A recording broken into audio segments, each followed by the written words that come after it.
एक बार बैकुंठ लोक में भगवान विष्णु जी अपने आसन शेषनाग पर बैठे बैठे ऊब गए तो उन्होंने सोचा चलो पृथ्वी लोक घूम कर आता हूँ।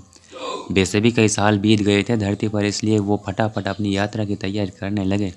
विष्णु जी को तैयार होता देख लक्ष्मी जी उनसे पूछा, आज सुबह सुबह कहाँ जाने की तैयारी हो रही है स्वामी? विष्णु जी ने कहा, है प्रिय, मैं पृथ्वी लोक पर घूमने जा रहा हूँ।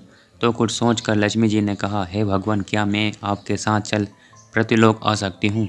विष्णु जी ने 2 पल सोचा, फिर कहा, एक शर्त पर तुम मेरे साथ चल सकती हो। तुम पृथ्वी पर पहुंचकर उत्तर दिशा की ओर नहीं देखोगी।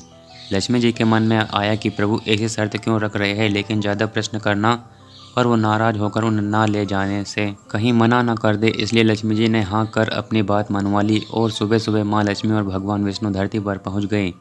तब सूर्योदय हो रहा था।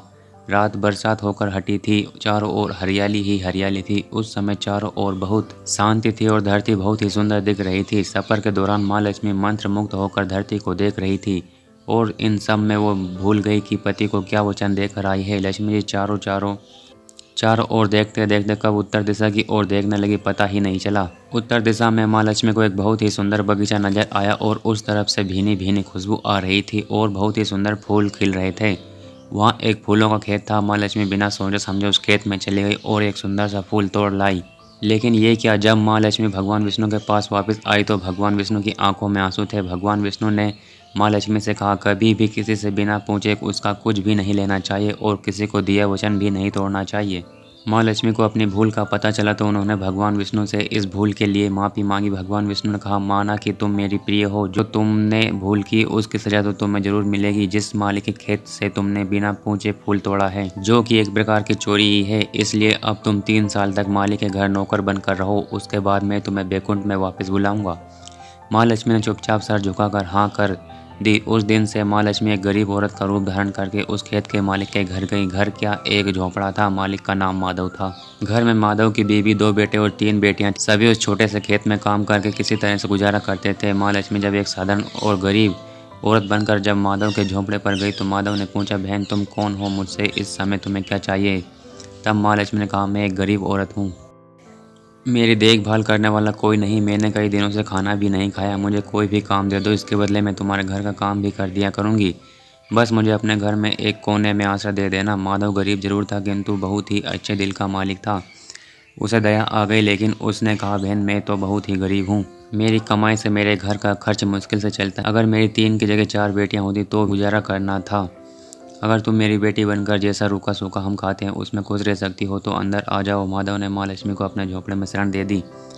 माँ लक्ष्मी 3 साल उस माधव के घर पर नौकरानी बनकर रही।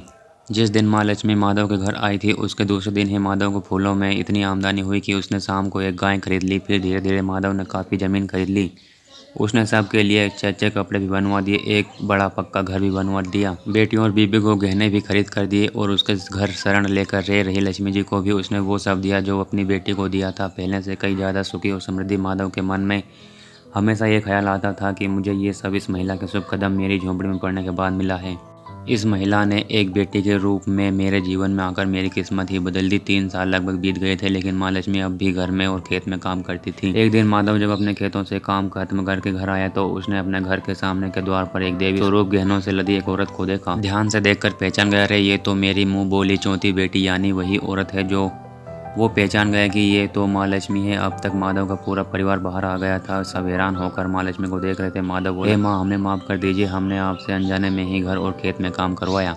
माँ ये कैसा अपराध हो गया है माँ, हम सबको माफ़ कर दो। माँ लक्ष्मी मुस्कुराई और बोली, है माधव तुम बहुत ही अच्छे और दयालु व्यक्ति हो। तुमने मुझे अपनी बेटी की तरह रखा, अपने परिवार के सदस्यों की तरह मान दिया। इसके बदले में तुम्हें वरदान देती हूँ कि तुम्हारे पास कभी भी खुशियों की और धन की कमी नहीं होगी। तुम्हें वो सारे सुख मिलेंगे जिसके तुम हकदार हो। फिर माँ अपने स्वामी के द्वारा भेजे रथ में बैठकर बैकुंठ चली गई। ऐसी और भी पौराणिक कहानियाँ सुनने के लिए हमारे चैनल को सब्सक्राइब कर लीजिए। मिलते हैं एक नई वीडियो में, तब तक के लिए धन्यवाद।